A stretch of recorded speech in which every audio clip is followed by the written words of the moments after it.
안녕하십니까. 제 1202호 해양뉴스 브리핑 시작하겠습니다. 브리핑을 시작하기 앞서 몇 가지 공지드릴 사항이 있습니다.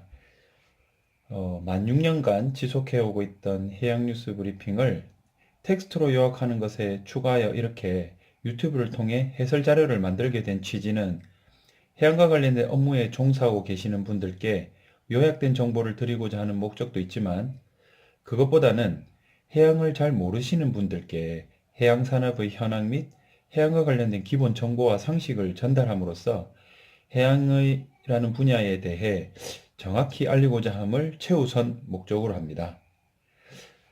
저는 경영 컨설팅을 수행하는 사람으로서 저희 주된 고객이 되시는 해양 분야의 수많은 중소기업 경영자분들께서 자금 조달이나 국가 정책 등에 있어 해양이 금융권이나 일반 국민들에게 정확히 알려지지 않음으로 인해 많은 어려움을 겪고 계시는 모습을 계속 보아왔습니다.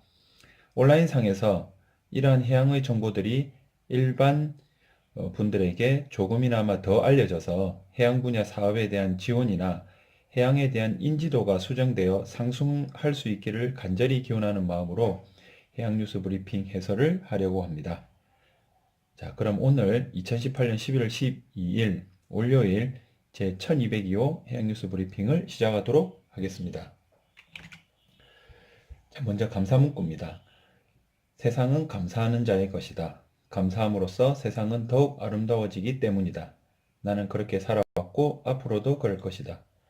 레오 버스카글리아라는 사람의 말입니다. 이 감사 카드는 참고로 말씀드리자면 저희 고객이시자 저희 대학교 대선배님이신 그 오진일 대표님께서 주신 감사 카드의 문구입니다.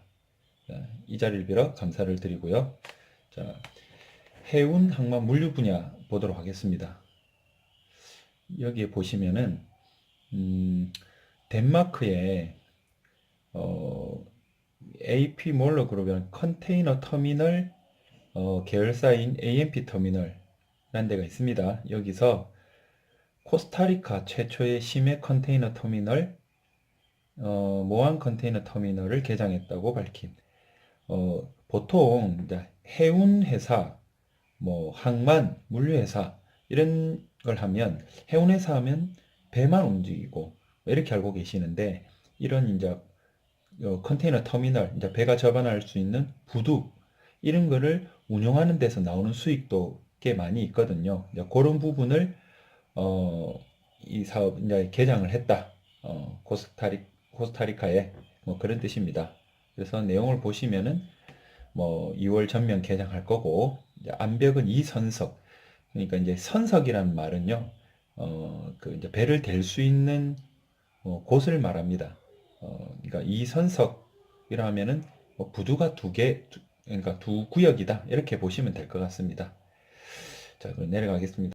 해운 운임지수. 자, 운임지수 관련해서 제가 좀 말씀을 드릴 게, 금융권에 계시는, 분들께서 이제 투자를 할 때 해양하면 제일 먼저 활용하는 지수가 여기에 보시는 그 BDY. 자, 건화물선 운임지수 이를 통해서 오른쪽으로 가시면 BDI라고 보이시죠? 11월 8일 기준으로 1231인데, 이게 이제 B가 뭐냐면은 그 벌크선이라는 뜻입니다. 벌크선은 저기 좀 깊이 들어가는데 그 뭐 곡물이라든지 뭐 철광석이라든지 이런 이제 그 이 컨테이너선하고 좀 대비되는 개념인데 쉽게 이해를 하시면 커다란 통에다가 어떤 물질을 가득 채워서 통째로 이렇게 이동을 하는 그런 배를 벌크선이라고 합니다.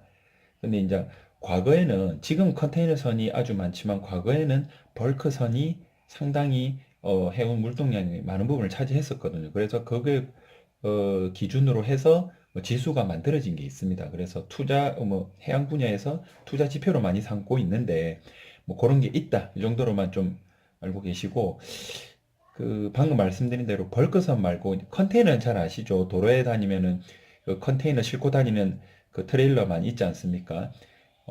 요것도 이제 긴 게 있고 짧은 게 있는데 요거는 다음에 기회가 되면 말씀을 드리고 요 HRCI라고 두 번째 지표는 컨테이너선 관련된 지수입니다. 그래서 위에 건화물선 운임 지수는 벌크산 지수가 오르고 내리고 뭐 이런 정도로 보시면 되고, HRCI는 컨테이너선 관련된 업황인 업종에 뭐 올라가고 내려간다 뭐 이런 겁니다.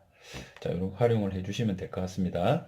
그 다음에 이제 조선, 중공업, 어, 해양이란 분야에 해운도 있고 조선 분야도 있는데요. 조선은 이제 말 그대로 배를 만들고 뭐 관련된 장비를 제조하고 이런 쪽이라고 보시면 되거든요. 여러분 잘 알고 계시는 이제 현대중공업이라는 데서 그 요새 세계 그 이슈 중에 하나가 이제 미국이 이란을 제재한다 이런 기사 보셨죠? 거기에서 이란을 제재한다는 건 뭐냐면 이란의 수입과 수출에 대해서 미국이 자국의 어떤 뭐 경제력이나 파워를 이용해서 뭘 좀 이렇게 불편하게 만든다 이런 뜻입니다. 그래서 그렇게 되면 최근에 이제 이란 제재가 풀렸었는데요. 이란 제재가 풀린다는 거는 이제 이란으로 배가 들어가고 나가고 뭐 이런 어떤 무역이 활발해지면서 뭐 현대중공업이라 뿐만 아니라 다른 뭐 수출, 무역에 종사하는 기업들이 뭔가 좀 이게 혜택을 받을 텐데 매출이 증가하고, 이제 이란 제재가 이렇게 다시 또 미국이 뭐 제재를 한다는 뭐 그런 내용이 나오고 있거든요. 그래서 현대중공업이 재빨리 그런 이제 안 좋은 영향이 미치기 전에 뭐 이란의 어떤 선사와 뭐 배를 만드는 계약을 체결했다. 뭐 이런 내용입니다. 자, 밑에 LNG 친환경 에너지. 여기 해양에서 참 핫한 부분입니다. 뭐냐면은 지금 이제 뭐 파리 기후 협약이든지 전 세계적으로 뭐 환경에 대한 이슈가 참 많지 않습니까? 그 해양도 마찬가지거든요. 해양에는 뭐 배들이 내뿜는 어떤 그 연료에 대한 가스, 유해가스 이런 게 뭐 지구의 뭐 온난화 뭐 이런 데 대기를 오염시킨다 이런 어 상황하고 연결을 해가지고 최근에 이제 그 뭐 유해 물질 중에 하나인 뭐 황산화물, 질소산화물 이런 유해 물질들을 배출 못하도록 규제하는 게 있거든요. 근데 그렇게 배출을 안 하려면 어, 몇 가지 방법이 있습니다. 뭐 이렇게 간단하게 말씀드리면 뭐 엔진 자체를 바꿔버리든지 아니면 중간에 걸러주는 장치를 하든지 뭐 유해물질이 나오는 그 연료 자체를 다른 걸로 바꾸든지 뭐 이런 몇 가지 방법이 있는데, 여기에 보시면 이제 황산화물 저감 장치인 스크러버라는 게 있습니다. 이 스크러버가 방금 말씀드린 몇 가지 방법 중에 걸러주는, 중간에 오염 물질을 걸러주는 그런 장비를 말하는데, 어, 이게 이제 2020년부터 그 유엔 산하의 국제해사기구라는 IMO라는 데서 어떤 제재를 하거든요. 이제 그거를 기준을 충족시키기 위해서 이런 장치를 만들고 있는데, 이게 현재 해양에서 좀 뭔가 이렇게 계속 많이 만들어지는 장치 중에 하나입니다. 예. 이런 관련된 내용입니다. 그래서 여기 이제 보시면 노르웨이 그 원유 기름으로 변하는 선사가 뭐 이렇게 했고, 자기가 그 회사가 갖고 있는 배의 40% 이상을 이런 장비로 했다. 뭐 이런 겁니다. 자, 이게 관련된 내용이 참 많기 때문에 여기서 다 설명을 못 드리고 이런 내용 계속 나오니까 나올 때마다 설명을 드리겠습니다. 자, 그 다음에 LNG 친환경의 이제 두 번째 기사에 보면은 자, 캐피탈 가스가 이제 이런 여기서 이제 LNG 해운 시장에 긍정적인 전망을 갖고 있다. 지금 무슨 말이냐면은 LNG 천연 가스 요쪽에 그 해운 관련된 어떤 이 산업 이런 데 대해서 앞으로 시장이 커질 거다 이런 전망을 갖고 있고, 그래서 이 LNG를 운반하는 여기서 신조선이란 말은 뭐냐면은 배를 새로 만든다는 거거든요. 신조선 옵션이라는 거는 새로운 배를 만들 거라는 이 계약 중에 신조선 옵션은 뭐냐면, 이거는 또 이제 배를 만드는 어떤 그 사업의 어떤 형태를 좀 이해를 하셔야 되는데, 처음에 주문해가지고 배를 뭐 두 대 이렇게 안 하고요. 한 대 만들고 나중에 한 대를 더 건조할 수도 있고 아닐 수도 있다. 이런 식으로 계약을 하거든요. 이게 옵션입니다. 자, 그래서 이런 거를 보유하고 있다는 거는 이제 앞으로 추가로 LNG 그러니까 LNG 운반선이 더 이렇게 뭐 만들어질 수 있다. 그러면 이제 만드는 산업이 또 발달되고 이런 식으로 생각할 수 있겠습니다. 자, 제가 좀 해양은 전문가는 아니라서 이제 설명이 좀 부족한 건 이해를 해주시고요.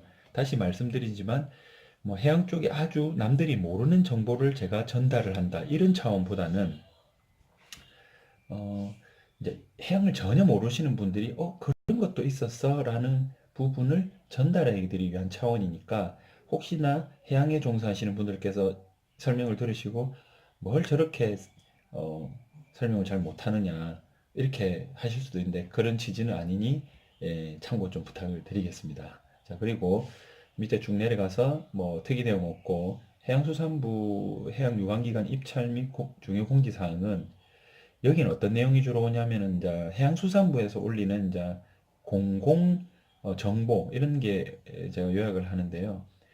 요즘에는 참 뭔가 좀 해양 산업에 도움이 되는 이런 내용보다는 무슨 연구 영역, 연구 용역 입찰 이런 게 많이 올라옵니다. 이게 무슨 말이냐면 뭐 타당성 검토. 그러니까 이 무슨 실제 사업에 대해서 뭔가 지원하거나 뭐 설비를 만든다 이런 것보다는 이론적인 거를 검토하는 이런 데 예산을 투입해서 그런 거를 자꾸 공지를 하거든요. 이게 참 안타까운 부분인데. 그래서 웬만하면 특이 내용이 잘 없습니다. 이쪽은 요즘에는. 예. 오늘은 이 정도로 하고 앞으로 계속해서 보안 설명을 드리면서 이 해양에 대해서 기본적인 상식과 정보를 드리도록 하겠습니다. 감사합니다.